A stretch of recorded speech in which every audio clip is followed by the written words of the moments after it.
Emakhosini umhlambululi. Isithunywa sihluphekisa umuntu onjani? Why nihlupheka ninezithunywa? Ngizenza ingcono singihluphekisile nami kodwa ngifuna ukuthi siyenze sisonke lento. Ngingathi ngoba mina sisangihluphekisa. Asisangihluphekisi ngoba maybe mhlawumbe singiphi isikhanyiso imali. No, that is wrong. It's because of I've got peace. And yini eningangiphi peace ngoba nifuna uncedwa ngithi so sengisolve inkinga zabantu. So yini lekenza ukuthi ungabi nepeace yet unesithunywa? Banye bathi nginesithunywa samanzi. Kungani isithunywa sihluphekisa umuntu onjani? Okay, simple. Isithunywa sihluphekisa umuntu uphithizelayo. Uyaphithizela yini lo uyifunayo kahle kahle? Yini lo oyifunayo kangaka? Le ongayitholi ithi nanoma uncedwa kodwa hayi ufila ngathi. Isithunywa sifuna umuntu okwazi ukuzila. Uma unesithunywa, you must know one thing ukuthi yonke into yakho iza effortlessly without ukuyilwela. I-relationship yakho awuyilwele. Umshado wakho awulweli. Makufanele kuphuke uzawuphuka, makufanele kuphele kurile. Isithunywa sihlala kumuntu onjalo. Sihlala emntwini into zonke zakhe maziza ziwumhlolo kuye. Ukuthi hey, yazi ya. Ayikho nento engiyenzile kule relationship, kulomshado, kodwa kuyazenzakalela. Zifuna umuntu onomuntu, sesikhuluma la kuma relationship nomshado. Zifuna ukuthi uthole umuntu ozo understand ukuthi uhamba ngokamoya, umoya okuholayo. Like for example, kuyafika futhi nasi isithunywa siyani communicateisa when it comes to umlalo. Okwecansi yes. Kuyenzeka ukuthi ngesikhathi vele la kunempi khona iyamsayinela uthola ukuthi ningakhoni nokubambana ngoba into eyenziwe kamoya kusho ukuthi i-relationship evumelekile ngokamoya.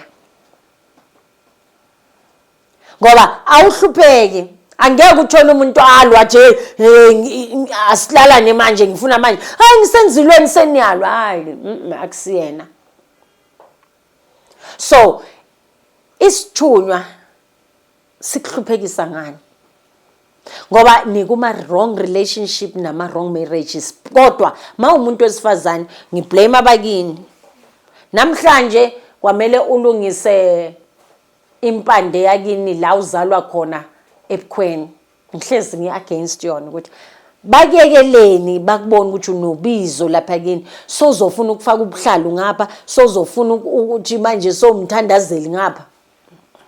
Kahle hle ngokomthetho ukuthi nje seniyigora abomakoti.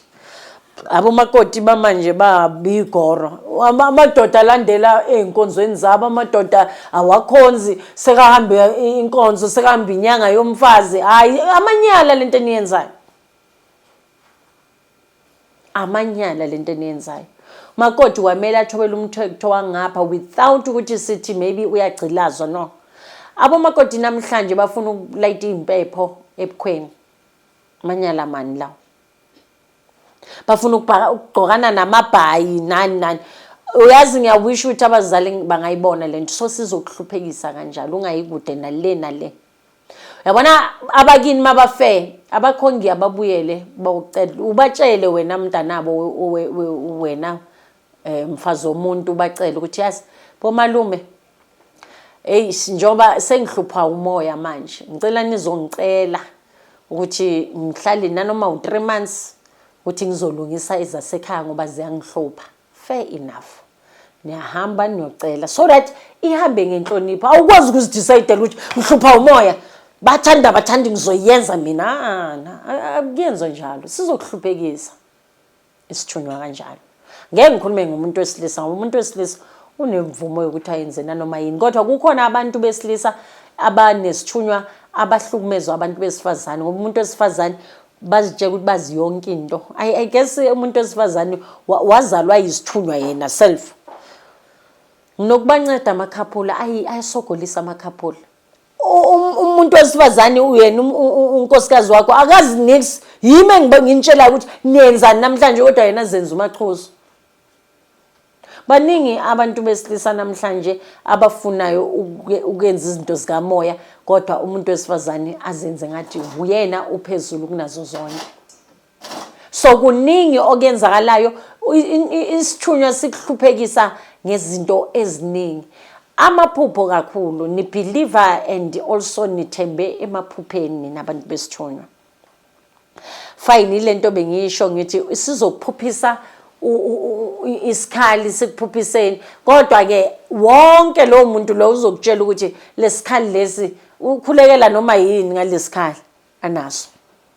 Ukhulekela imali, ukhulekela izibusiso, ulwa nabathakathi ngesikhali esisodwa. Fundana banofunda phezu kweingubo zeyithunya abaniphe zona ngamaphupho ngezibonakaliso. Fundani ukubheka ingubo oyigqokile ukuthi eseyani.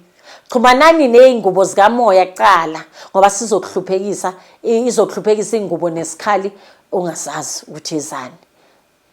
Ongazi nomsebenzi wazi ukuthi usebenza kanjani. Please don't forget to like and subscribe. Most importantly ngicela ukuthi ni comment. Siyabonga sicela enye topic ukhulume ngaloku ku very important. Emakhosini nesikhanyiso siyasicela super thanks. Please don't forget to like and subscribe.